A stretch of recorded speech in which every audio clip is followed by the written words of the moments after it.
দরকার আছে।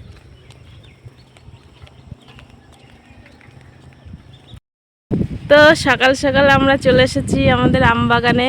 দেখুন গাছে তো প্রচুর আম, বড় বাগান। তো সকালবেলা বাতাসটা এত সুন্দর হচ্ছে সে কি বলবো। তো টুম্পা তো আম কুড়াতে শুরু করে দিয়েছে।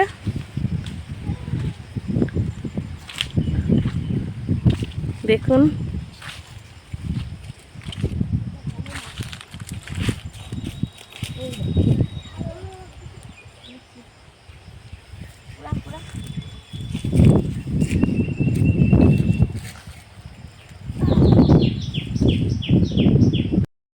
এই যে আম কুড়ালাম এখান থেকে। তো ছিঁড়ে গেছে। তো হাতে তো একটাও পাচ্ছি না, সব উপরে। তো যা হয়েছে অনেকগুলোই হয়েছে। ওদিকে টুম্পাও কুড়িয়েছে। হ্যাঁ তো দেখুন এইখানে একটু নিচু আছে।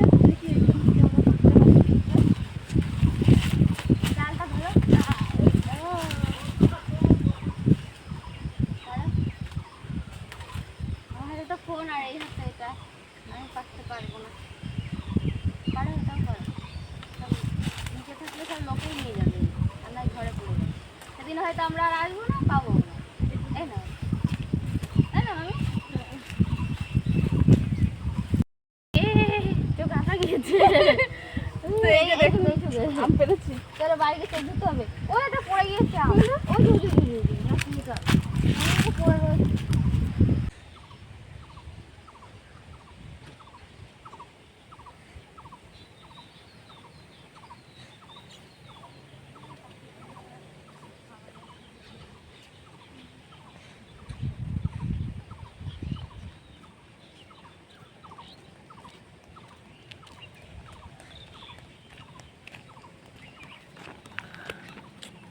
চলো বাড়ির দিকে যাই। তো কাচের বয়ামে ভরে রাখলে অনেক দিন খেতে পারবে।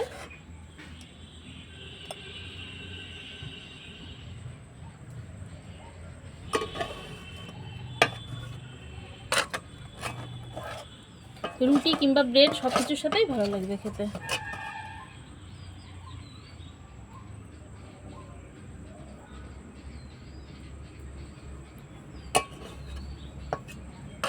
নমস্কার বন্ধুরা, ইসমাইল কিচেন অ্যান্ড ব্লগে আপনাদের সবাইকে স্বাগত জানাই। তো আশা করছি আপনারা সবাই ভালো আছেন। তো আজ আমি বিকালবেলা চলে এসেছি। এই যে দেখুন আমেরই দারুণ একটা রেসিপি বানাবো, আমের জ্যাম বানাবো। তা কীভাবে আমি বানাই সেটা দেখতে থাকুন। তো দেখুন গাছের একদম টাটকা আম। সকালবেলা আমরা গেছিলাম বাগানে, মানে হাঁটতে গেছিলাম, তখন আমগুলো পেড়ে নিয়ে এসেছিলাম। তো এই টাটকা আমেরই আমি রেসিপিটা করব। দুটোটা ভেঙে নিই, আঠা একদম। তো আমগুলো ভালো করে খোসা ছাড়িয়ে আমি কেটে নেব।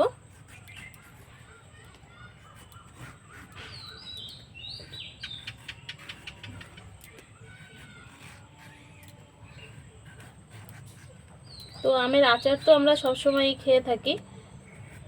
তো এই জ্যামের রেসিপিটা একবার বানিয়ে দেখবেন, খুবই ভালো লাগবে খেতে। তো প্রথমে আমি সব আমগুলোই খোসা ছাড়িয়ে নেব ভালো করে।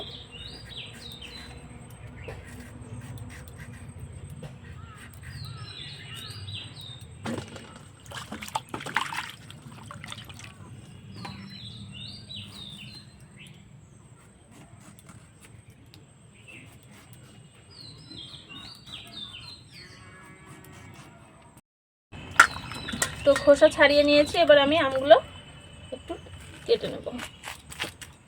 এই যে দেখুন মাঝখানতে চিড়ে নিয়েছি।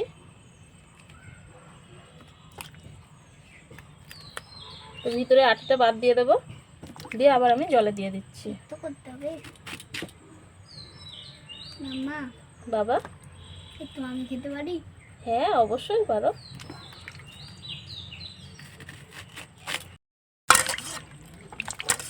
তো দেখুন আমগুলো আমি এইভাবেই কেটে নিয়েছি।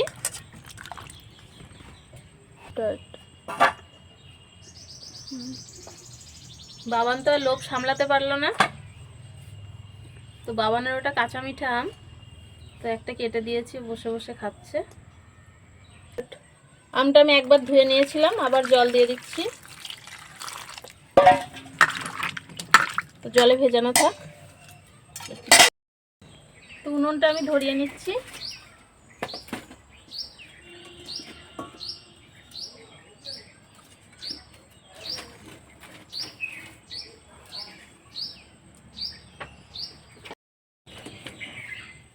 তো এদিকে আমি আমটা কেটে ধুয়ে রেডি করে নিয়েছি, কড়াইতে জল দিয়ে দেবো।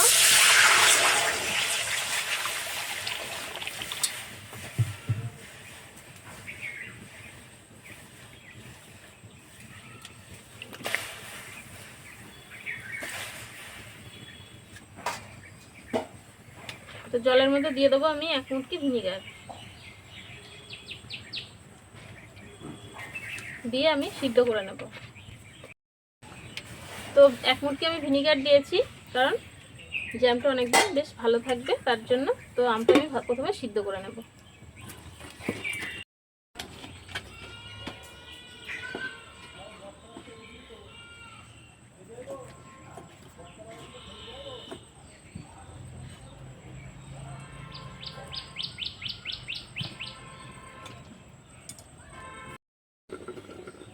তো আমি এবার ঢাকাটা আলগা করছি।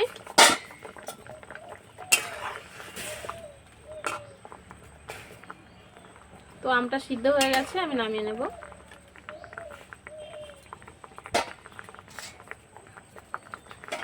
তো আমটা নিয়ে আমি এই ঠান্ডা জলের মধ্যে দিয়ে দেব,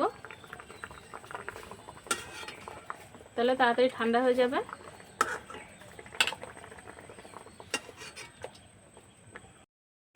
তো দেখুন আমটা নামিয়ে নিয়েছি। তো এই যে আমি একটা মিক্সার গ্রাইন্ডার নিয়েছি, আমগুলো আমি দিয়ে দেবো এর মধ্যে। তো এটা আমি একটু পেস্ট করে নিয়ে আসবো।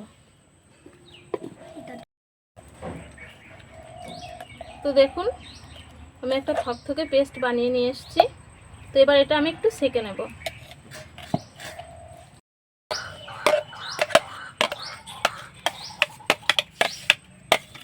তো আমি এখানে 3টে আম নিয়েছি, আপনারা চাইলে বেশি করতে পারেন।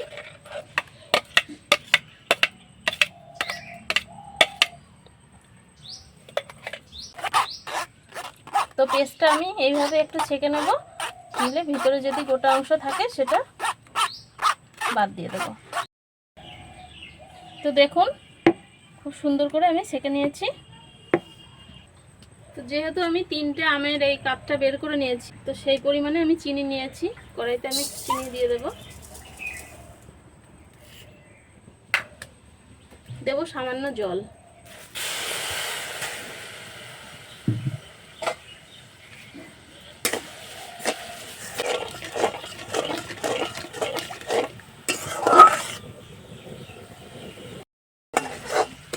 তো দেখুন চিনিটা একটু হালকা কালার আসছে, আর একটু আমি নাড়িয়ে নেব এভাবে।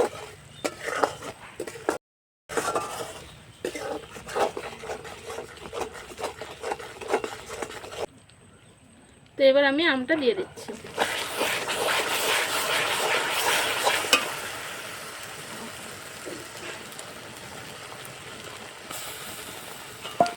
তো এইভাবে অল্প আছে এইভাবে নাড়তে হবে।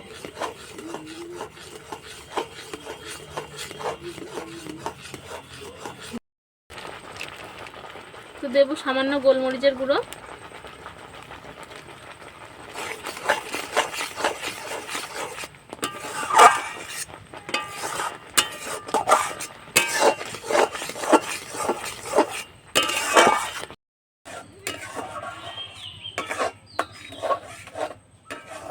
তো এই হালকা আছে, আমি এইভাবে একটু নাড়তে থাকবো। তো দেখুন জ্যামটা কত সুন্দর থকথকে হয়েছে, একদম দারুণ লাগছে। কিন্তু আমি এখানে কোনো মানে ফুড কালার ইউজ করিনি, অরিজিনালি ভালো, যেহেতু বাচ্চারা খাবে। কালার ইউজ করাটা আমার অতটাও পছন্দ হয় না। এই যে দেখুন আমি নামিয়ে নেব, নামিয়ে একটু ঠান্ডা করব।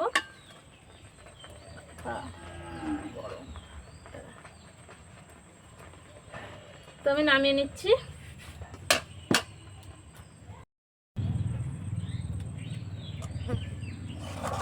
তো একটু ঠান্ডা করে নিয়ে তারপর আমি পাত্রে তুলবো।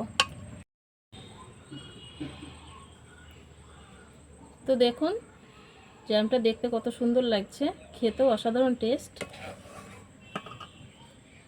তো কাঁচা আমের জ্যাম তো আমাদের রেডি। তো আমরা একটু টেস্ট করব। আমার বাবানের তো আর তর্স হয়েছে না টেস্ট করার জন্য। তো এত সুন্দর হয়েছে না, টেস্ট এত সুন্দর। ঠান্ডা আছে, খাও। কেমন লাগছে বাবান? দারুণ লাগছে, দারুণ। এত সুন্দর টেস্ট। এবার কাঁচা আম দিয়ে মানে হালকা টক, মিষ্টির পরিমাণটাও একদম পারফেক্ট আছে, হালকা গোলমরিচের একটু ঝাল ঝাল আছে, খুব সুন্দর লাগছে খেতে। তো ক্যামেরাম্যানের মুখেও তো জল চলে আসছে। নাও। তো আমের এই জ্যামটা রুটি কিংবা ব্রেডের সাথে খেতেও খুব ভালো লাগবে। তো অবশ্যই আপনারা বাড়িতে বানিয়ে দেখবেন কতটা টেস্ট। শুধু মুখে খেতেও খুব সুন্দর লাগছে। তো আজকের মতো এই পর্যন্ত রেসিপিটা। ভালো লাগলে অবশ্যই আমার ভিডিওতে একটা লাইক দিয়ে আমার পাশে থাকবেন। অনেক ভালো থাকবেন সবাই, সুস্থ থাকবেন। আজকের মতো তাহলে টাটা।